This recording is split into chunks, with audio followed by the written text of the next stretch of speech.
நண்பர்கள் அனைவருக்கும் வணக்கம். இந்த வீடியோவில் 3 முக்கியமான டிஃபென்ஸ் நியூஸ் வந்து நம்ம பார்க்க போகிறோம். மற்ற எந்த விஷயமே நம்ம பேச போகிறது கிடையாது. ஜியோ பாலிடிக்ஸ் நியூஸ் எதுவுமே கிடையாது. ஆனால் 3 முக்கியமான டிஃபென்ஸ் நியூஸுங்க. ஸோ விஷயத்துக்குள்ளே போகிறதுக்கு முன்னாடி ஒரு சின்ன அப்டேட் ஒன்று நான் கொடுத்துட்றேன். என்ன அப்படின்னா, நாளைக்கு சாயங்காலம் 6:30 மணி அளவில் நான் யூடியூப் லைவ் ஸ்ட்ரீமிங் வந்துட்டு நான் வரலான்னு இருக்கிறேன்.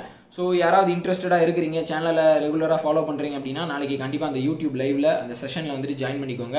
பெருசாக ஒன்றும் பேச போகிறது கிடையாது. நீங்கள் கேட்குற ஒரு சில கொஸ்டினுக்கு வந்துட்டு நான் வந்து ஆன்சர் சொல்லுவேன். பெருசாக சப்ஜெக்ட் பற்றின, அதாவது நம்ம வழக்கமாக பேசிகிட்டு இருக்கக்கூடிய அந்த கண்டென்ட் சம்மந்தமாலாம் டிஸ்கஸ் பண்ண போகிறது கிடையாதுங்க.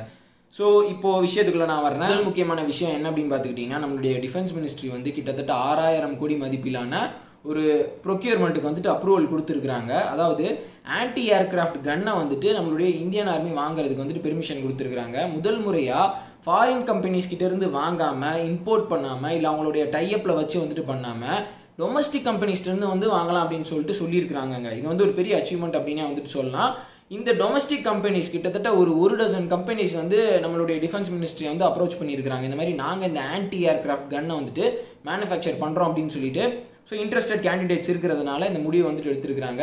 இந்த ஆன்டி ஏர்கிராஃப்ட் கன்னு பார்த்துக்கிட்டிங்கன்னா ஒரு இன்ட்ரெஸ்டிங்கான ஒரு வெப்பனுங்க. அதாவது ஃபர்ஸ்ட் வேர்ல்டு வாரில், அப்புறம் வந்து செகண்ட் வேர்ல்டு வார்லலாம் ரொம்ப லோ அல்டிடியூடில் பறக்கக்கூடிய ஃபைட்டர் ஜெட்ஸ், அப்புறம் வந்துட்டு பாம்பர் ஏர்கிராஃப்ட்ஸ் வந்துட்டு இந்த ஆன்டி ஏர்கிராஃப்ட் கன்னின் மூலியமாக வந்துட்டு அட்டாக் பண்ணுவாங்க. அப்போ பெரிய லெவலில் மிசைல் டெக்னாலஜி எல்லாம் இப்போ இருந்த அளவுக்கு வந்துட்டு கிடையாது. அதற்கப்புறம் கோல்டு வார் டயத்தில் இது கொஞ்சம் அவுடேட் ஆயிடுச்சு. மிசைல்ஸ் எல்லாம் வந்ததுக்கப்புறம் இப்போ திருப்பியும் நிறையா கண்ட்ரியில் வந்துட்டு இந்த ஆன்டி ஏர்கிராஃப்ட் கன்னை வந்து பணியமர்த்தி வந்துட்டு இருக்கிறாங்க. ஏன் அப்படின்னு பார்த்துக்கிட்டிங்கன்னா, நிறைய அட்வான்ஸ்டு டெக்னாலஜிஸ் அப்படின்றது வந்துருச்சு.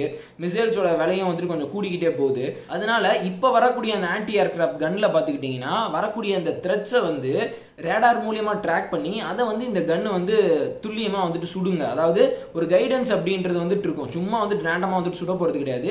இந்த ஆன்டி ஏர்கிராஃப்ட் கன் அப்படின்றது ஒரு பவர்ஃபுல்லான ஒரு வெப்பன் அப்படின்னே வந்துட்டு சொல்லலாம். இதை வந்து சாதாரண கன்னோட வந்துட்டு நம்ம கம்பேர் பண்ணிட முடியாது. ஒரு ஏர்கிராஃப்டை வந்துட்டு அடிக்குது அப்படின்னா அப்போ இதில் இருக்கக்கூடிய அந்த வெப்பனில், அம்யூனிஷனில் வந்துட்டு எவ்வளோ பவர் இருக்குது அப்படின்னு சொல்லிட்டு நம்ம பார்க்கணும். அதாவது இதில் வர்றது வந்து நார்மல் புல்லட் வந்துட்டு கிடையாது. இதுலேருந்து வர்றது வந்து ஒரு அர்டிலரி வெப்பன் அப்படின்னு சொல்லிட்டு சொல்லுவாங்க. கிட்டத்தட்ட 30 mm இருந்து 40 mm வரைக்கும் இருக்கும் இதோட வித்து வந்துட்டு. அப்படி இருக்கிறப்போ எனிமி ஏர்கிராஃப்ட்ஸ் வந்துட்டு க்ளோஸ் ரேஞ்சில் வர்றப்போ வந்து இதனால பெரிய சேதத்தை வந்து ஏற்படுத்த முடியுங்க. ஸோ இதை வந்து நம்ம டொமஸ்டிக்காக மேனுஃபேக்சர் பண்ண போகிறோம் அப்படின்றது ஒரு சூப்பர் நியூஸ். இப்போ வந்து நான் ரொம்ப முக்கியமான ஒரு செய்திக்கு வந்துட்டு நான் வர்றேங்க. என்ன அப்படின்னா, நம்மளுடைய டிஃபென்ஸ் மினிஸ்ட்ரி வந்து கிட்டத்தட்ட 43,000 கோடி ரூபாய் மதிப்பிலான ஒரு ப்ராஜெக்ட்டுக்கு கிளியரன்ஸ் கொடுத்துருக்காங்க. அந்த ப்ராஜெக்ட்டுக்கு கீழே பார்த்துக்கிட்டிங்கன்னா கிட்டத்தட்ட 6 டீசல் எலக்ட்ரிக் சப்மரைன்ஸை இந்தியாவில் மேனுஃபேக்சர் பண்ணுறது அப்படின்னு சொல்லிட்டு முடிவு பண்ணியிருக்கிறாங்க. ஸ்ட்ராட்டஜிக் பார்ட்னர்ஷிப்புக்கின் கீழே, அதாவது இந்தியாவில் இருக்கக்கூடிய ஷிப்யார்ட்ஸ் வந்து ஃபாரின் கம்பெனிஸோட, சப்மரைன் மேனுஃபேக்சரிங் கம்பெனிஸோட ஒரு டைஅப்பில் வந்துட்டு பண்ணுவாங்கங்க. ஸோ அதில் வந்து இப்போது கிட்டத்தட்ட ஃப்ரான்ஸில் இருக்கக்கூடிய சப்மரைன் மேனுஃபேக்சரிங் கம்பெனிஸ், அப்புறம் வந்து ரஷ்யா, அப்புறம் வந்து ஸ்வீடன், அப்புறம் வந்து சவுத் கொரியா, அப்புறம் ஸ்பெயினில் இருக்கக்கூடிய கம்பெனிஸ் வந்து நம்மளுடைய டிஃபென்ஸ் மினிஸ்ட்ரியோட பேச்சுவார்த்தையில் இருக்கிறதா வந்துட்டு சொல்லியிருக்கிறாங்க. ஸோ ஒன்ஸ் இந்த வேலை ஸ்டார்ட் ஆயிடுச்சு அப்படின்னா இன்னும் 10 வருஷத்துக்குள்ள முதல் சப்மரைன் வந்துட்டு சர்வீஸ்க்கு வந்தாகணும், கமிஷன் பண்ணி ஆகணும். ஸோ அப்படிப்பட்ட ஒரு திட்டத்தில் வந்துட்டு போயிட்டு இருக்காங்க. ஸோ இந்த 43,000 கோடி ரூபாய் மதிப்பிலான இந்த ப்ராஜெக்ட் வந்து ஒரு பெரிய ப்ராஜெக்ட்டுக்கு கீழே வருது. நீங்கள் எல்லாம் கேள்விப்பட்டிருப்பீங்களா என்ன அப்படின்றது தெரியல. Project-75I அப்படின்னு சொல்லிட்டு சொல்லுவாங்க. Project-75 இந்தியா அப்படின்னு சொல்லிட்டு சொல்லுவாங்க. கிட்டத்தட்ட 21 வருஷத்துக்கு முன்னாடியே இந்திய அரசாங்கம் வந்து ஒன்று முடிவு பண்ணுறாங்க. என்ன அப்படின்னா, நம்மளுக்கு சப்மரைன்ஸ் வந்துட்டு நீர்மூழ்கி கப்பல் வந்துட்டு நிறையா நம்மளுக்கு தேவை. ஏன்னா பாகிஸ்தானும் சைனாவும் வந்துட்டு நிறையா வச்சிருக்கிறாங்க. நம்ம அவங்கள கவுண்டர் பண்ணி ஆகணும் அப்படின்னு சொல்லிட்டு இந்த சப்மரைன்ஸ் எல்லாத்தையுமே வந்துட்டு நம்ம இந்தியாவிலே வந்துட்டு நம்ம மேனுஃபேக்சர் பண்ணோம் அப்படின்னு சொல்லிட்டு முடிவு பண்ணுறாங்க. ஆனால் 21 வருஷத்துக்கு முன்னாடி இந்த ஐடியா வருது. ஆனால் இந்த பிளானுக்கு வந்துட்டு ஒரு வடிவம் கொடுத்தது வந்து பார்த்துக்கிட்டிங்கன்னா 2007ஆம் ஆண்டில் தான். அதற்கப்புறம் 2019ஆம் ஆண்டில் தான் இந்த பிளானை வந்துட்டு ரொம்ப ஒரு முக்கியமான ஒரு திட்டம் அப்படின்னு சொல்லிட்டு அக்செப்டன்ஸ் ஆஃப் நெசசிட்டி அப்படின்னு சொல்லிட்டு ஒரு டேகை, ஒரு முத்திரையை வந்துட்டு கொடுக்குறாங்க. ஸோ அதற்கப்புறம் தான் ப்ராசஸ் எல்லாமே வந்துட்டு ஸ்பீடப் ஆகுது. இப்போ இந்த பிளானுக்கு கீழே வந்துட்டு இப்போ ஒரு 6 டீசல் எலக்ட்ரிக் சப்மரைன்ஸை வந்துட்டு மேனுஃபேக்சர் பண்ணோம் அப்படின்னு சொல்லிட்டு முடிவு பண்ணியிருக்காங்க. ஒட்டு மொத்தமாக இந்த பிளானுக்கு கீழே பார்த்துக்கிட்டிங்கன்னா நம்ம 24 சப்மரைன்ஸை வந்துட்டு மேனுஃபேக்சர் பண்ணுங்க. அதில் வந்து 18 டீசல் எலக்ட்ரிக் சப்மரைன், 6 வந்துட்டு nuclear powered submarine. Nuclear powered submarines வந்துட்டு கடலுக்கு அடியில் ரொம்ப நாட்கள் இருக்கும், கிட்டத்தட்ட மாதம் வரைக்கும் வந்துட்டு இருக்கும் அப்படின்னு வந்துட்டு சொல்லலாம். ஸோ இந்த டீசல் எலக்ட்ரிக் சப்மரைன்ஸ் வந்துட்டு அவ்வளோ நாட்கள் வந்துட்டு இருக்காது. அதுதான் வந்துட்டு டிஃபரன்ஸ். நியூக்ளியர் பவர்டு சப்மரைன்ஸ் வந்துட்டு கொஞ்சம் அட்வான்ஸ்ட் அப்படின்னு வந்துட்டு சொல்லாங்க. இப்போ ஆல்ரெடி இந்த ப்ராஜெக்ட்டுக்கு கீழே தான் வந்துட்டு நம்ம INS அரிஹாந்த் அப்படின்னு சொல்லிட்டு ஒரு நியூக்ளியர் பவர்டு சப்மரைனை வந்துட்டு நம்ம மேனுஃபேக்சர் பண்ணி இப்போ வந்து நம்ம சர்வீஸில் வச்சிருக்கிறோம். அடுத்து ஐஎன்எஸ் அரிகாத் அப்படின்ற இன்னொரு நியூக்ளியர் பவர் சப்மரைன் வந்துட்டு வரப்போகுதுங்க. ஸோ இப்படிப்பட்ட ஒரு பெரிய பிளானுக்கு கீழே தான் இப்போ ரீசெண்டாக நம்மளுடைய டிஃபென்ஸ் மினிஸ்ட்ரி வந்துட்டு ஒரு ப்ராஜெக்ட்டுக்கு அப்ரூவல் கொடுத்துருக்காங்க.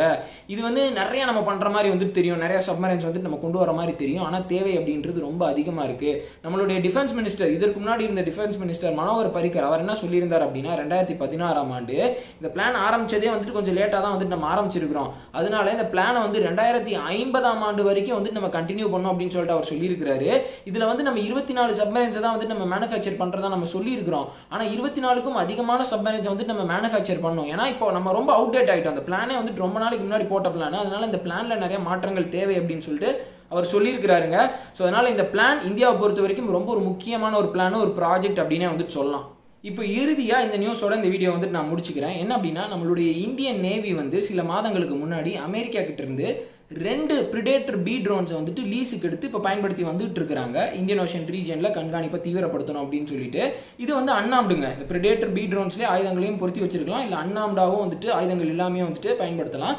ஸோ இப்போ இந்தியன் நேவி வந்து அன்ஆம்டு பி ட்ரோன்ஸை தான் வந்துட்டு யூஸ் பண்ணி வந்துட்டு இருந்தாங்க. இப்போ இந்தியன் நேவிக்கு என்ன ஒரு டாஸ்க் கொடுத்துருந்தாங்க அப்படின்னு பார்த்துக்கிட்டிங்கன்னா, இந்த பிரிடேட்டர் பி ட்ரோன்ஸை நம்மளுடைய டிஃபென்ஸ் மினிஸ்ட்ரி கொடுத்துருந்த டாஸ்க்கு, இந்த ட்ரோன்ஸை வந்துட்டு நீங்கள் யூஸ் பண்ணி பார்த்துட்டு இதனுடைய ஃபங்க்ஷன் எப்படி இருக்குது அப்படின்னு சொல்லிட்டு சொல்லுங்கள். அதாவது இந்த ட்ரோன்ஸை வாங்கலாமா வேணாமா அப்படின்னு சொல்லிட்டு. உங்களுக்கு மட்டும் இல்லை, இந்தியன் ஏர்ஃபோர்ஸுக்கும் இந்தியன் ஆர்மிக்கும் கூட இந்த விஷயத்தை நாங்கள் யார் சொல்கிறத வச்சு கன்சிடர் பண்ணுவோம் அப்படின்னா, நீங்கள் சொல்கிறத வச்சு தான் கன்சிடர் பண்ணுவோம் அப்படின்னு சொல்லிட்டு சொல்லியிருந்தாங்க. இப்போ அதன்படியே நம்மளுடைய இந்தியன் நேவி வந்துட்டு இந்த ட்ரோனை வந்துட்டு நல்லா அடிச்சு யூஸ் பண்ணிட்டாங்க இந்தியன் ஓஷன் ரீஜனில். நம்மளுடைய இந்தியன் நேவி வந்துட்டு பெரிய லெவலில் அந்த ட்ரோனை இப்போ யூஸ் பண்ணதுக்கப்புறம் என்ன தெரிவிச்சிருக்கிறாங்க அப்படின்னா, இனிஷியலாக ஒரு ஸ்டேட்மெண்ட் சொல்லியிருக்கிறது, இந்த ட்ரோனினுடைய ஆக்டிவிட்டி வந்துட்டு எதிர்பார்த்ததை விட ரொம்பவே சிறப்பாக இருக்குது. அதனால் கூடிய சீக்கிரம் வந்து டிஃபென்ஸ் ப்ரொக்யூர்மெண்ட் போர்டை வந்துட்டு கூட்டுங்க, இதை பற்றின விஷயத்தை டிஸ்கஸ் பண்ணலாம். ஸோ டிஸ்கஸ் பண்ணி டிஃபென்ஸ் ப்ரொக்யூர்மெண்ட் போர்டு வந்துட்டு அப்ரூவல் கொடுத்ததுக்கப்புறம் அதற்கடுத்து டிஃபென்ஸ் அக்யூசியேஷன் கவுன்சிலுக்கு வந்துட்டு இந்த விஷயம் போகும். ஸோ இதில் வந்து கிட்டத்தட்ட 30 பிரிடேட்டர் பி ட்ரோன்ஸை வந்துட்டு வாங்குறதுக்கான ஒரு திட்டம் அப்படின்றது இருக்குங்க. 10 வந்து இந்தியன் நேவிக்கு, 10 வந்து இந்தியன் ஆர்மிக்கு, 10 வந்து இந்தியன் ஏர்ஃபோர்ஸுக்கு. எல்லாமே ஆயுதம் பொருத்தப்பட்ட பிரிடேட்டர் பி ட்ரோன்ஸுங்க. ஸோ இது வந்து இந்தியாவுக்கு இப்போ ரொம்பவே தேவையாக இருக்குது. ஏன் அப்படின்னு பார்த்துக்கிட்டிங்கன்னா, பாகிஸ்தான் கிட்டேயும் சைனா கிட்டேயும் ஆர்ம்டு ட்ரோன்ஸ் அப்படின்றது வந்துட்டு இருக்கு. முக்கியமாக பாகிஸ்தான் வந்து இப்போ ரீசெண்டாக தான் சைனா கிட்ட இருந்து விங்லூங் 2 அப்படின்ற ஒரு முக்கியமான அட்டாக் ட்ரோனை வந்துட்டு வாங்கியிருந்தாங்க. சைனாவும் இதை பெரிய லெவலில் பயன்படுத்தி வந்துட்டு இருக்காங்க. ஸோ அப்படி இருக்கிறப்போ இந்தியாவுக்கு இந்த பிரிடேட்டர் பி ட்ரோன் அப்படின்றது ரொம்ப முக்கியமாக தேவை, எஸ்பெஷலி லடாக் ரீஜன்லங்க. கூடிய சீக்கிரம் இந்த பிரிடேட்டர் பி ட்ரோனை நம்ம வாங்கிடுவோம் அப்படின்னே வந்துட்டு சொல்லலாம். ஆனால் இதோட விலை தான் வந்துட்டு கொஞ்சம் அதிகம். சைனா வந்து அவங்க மேனுஃபேக்சர் பண்ணுற ட்ரோன்ஸை வந்து சீப்பாக ஒரு சில ஸ்பேர் பார்ட்ஸை வச்சு வந்து மேனுஃபேக்சர் பண்ணிடுறாங்க. ஆனால் இந்த பிரிடேட்டர் பி ட்ரோனோட விலை பார்த்துக்கிட்டிங்கன்னா கிட்டத்தட்ட ஒரு ட்ரோன் வந்து $100 மில்லியன் டாலருங்க. இது கூட வந்துட்டு அந்த ஹெல்ஃபயர் மிசைலு, அப்புறம் வந்துட்டு கைடட் பாம்ஸ் இதெல்லாம் ஆட் பண்ணால் விலை அப்படின்றது இன்னும் கொஞ்சம் எகிரும் அப்படின்னே வந்துட்டு சொல்லலாம். ஸோ அதனால் இது வந்து 30 வாங்குறப்போ வந்து விலை அப்படின்றது இன்னும் தாறுமாறாக வந்துட்டு போகும். இந்த சூழ்நிலையில தான் HAL வந்து இஸ்ரேலில் இருக்கக்கூடிய ஒரு முக்கியமான கம்பெனியோட இணைஞ்சு இந்தியாவிலேயே ஒரு சில ஆர்ம்டு ட்ரோன்ஸை மேனுஃபேக்சர் பண்ணுறது அப்படின்ற ஒரு திட்டத்தில் இருந்தாங்க. அதை வந்து இந்த பிரிடேட்டர் பி ட்ரோன்ஸ்க்கு பதிலாக நம்ம பயன்படுத்திக்கலாம் அப்படின்னு சொல்லிட்டு ஒரு பேச்சுவார்த்தை அப்படின்றது போயிட்டு இருந்தது. ஆனால் கடைசியாக ஏன் பிரிடேட்டர் பி ட்ரோன்ஸ்க்கே வந்துட்டு இந்தியா போகிறாங்க அப்படின்னு பார்த்துக்கிட்டிங்கன்னா, அந்த பிரிடேட்டர் பி ட்ரோன் தான் வேர்ல்டு கிளாஸ் ட்ரோன் அப்படின்னு வந்துட்டு சொல்லலாம். ஏற்கனவே ஈராக், ஆப்கானிஸ்தான்ல எல்லாம் இது வந்து பெரிய லெவலில் வந்துட்டு ஃபங்க்ஷன் ஆகிருக்கு. ஸோ அப்படி இருக்கிறப்போ சைனாவையும் பாகிஸ்தானையும் பெரிய லெவலில் கவுண்டர் பண்ணுறதுக்கு, பெரிய லெவலில் தாக்கி அவங்களுடைய எஸ்டாப்ளிஷ்மெண்ட்டை, மிலிட்ரி போஸ்ட்டை அடிக்கிறதுக்கு இந்த ட்ரோன் யூஸ்ஃபுல்லாக இருக்கும் அப்படின்ற அந்த காரணத்தினால இதை நோக்கி வந்துட்டு போயிருக்கிறாங்க.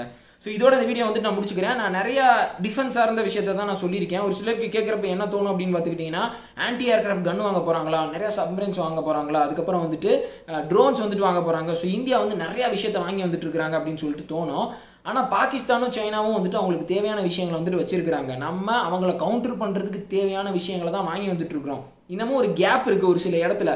பாகிஸ்தானுக்கு பெரிய கோஸ்ட் லைன் அப்படின்றது வந்துட்டு கிடையாதுங்க. ஆனாலும் வந்துட்டு அவங்க சப்மரைன்ஸ் வந்துட்டு தேவையான எண்ணிக்கையில் வச்சிருக்கிறாங்க. அதுவும் ஏஐபி டெக்னாலஜி இருக்கக்கூடிய சப்மரைன்ஸ் வந்துட்டு அவங்க கிட்ட இருக்கு. சைனா கிட்ட கிட்டத்தட்ட 50 சப்மரைன்ஸ் இருக்கு, 350 போர்க்கப்பல் வந்துட்டு இருக்கு. ஸோ அப்படி இருக்கக்கூடிய சூழ்நிலையில வந்துட்டு இந்தியா அந்த கேப்பை ஃபில் பண்ணி ஆகணும். அதற்கு தேவையான விஷயத்தை தான் இந்தியா இவ்வளோ நாளாக இழுத்து பண்ணிட்டு இருக்கிறாங்க. ஸோ இல்லை நம்ம நிறைய பெருசாக பண்றோம் அப்படின்ற மாதிரி நம்ம சொல்லிக்கிறதுக்கு ஒன்றும் கிடையாதுங்க. இதுதான் நிதர்சனம். இதோட இந்த வீடியோ வந்துட்டு நான் முடிச்சுக்கிறேன். இன்னும் நிறைய செய்ய வேண்டிய விஷயங்கள் இருக்கு. வீடியோ பார்த்தமைக்கு ரொம்ப நன்றி. மறக்காம இந்த வீடியோ வந்துட்டு உங்களுடைய ஃப்ரெண்ட்ஸ்க்கு ஷேர் பண்ணுங்க. ஸோ அவங்களும் இந்த முக்கியமான விஷயத்தை வந்துட்டு தெரிஞ்சுக்கிட்டும். நாளைக்கு நான் லைவ் வர்றேன், அதை திருப்பி வந்துட்டு நான் ரிமைண்ட் பண்ணிக்கிறேன். சோஷியல் மீடியா லிங்க்ஸ் வந்து டிஸ்கிரிப்ஷன்லையும் கமெண்ட் செக்ஷன்லையும் கொடுத்துருக்கிறேன், ஃபாலோ பண்ணுங்க. வீடியோ பார்த்தமைக்கு ரொம்ப நன்றி. ஜெய் ஹிந்த்.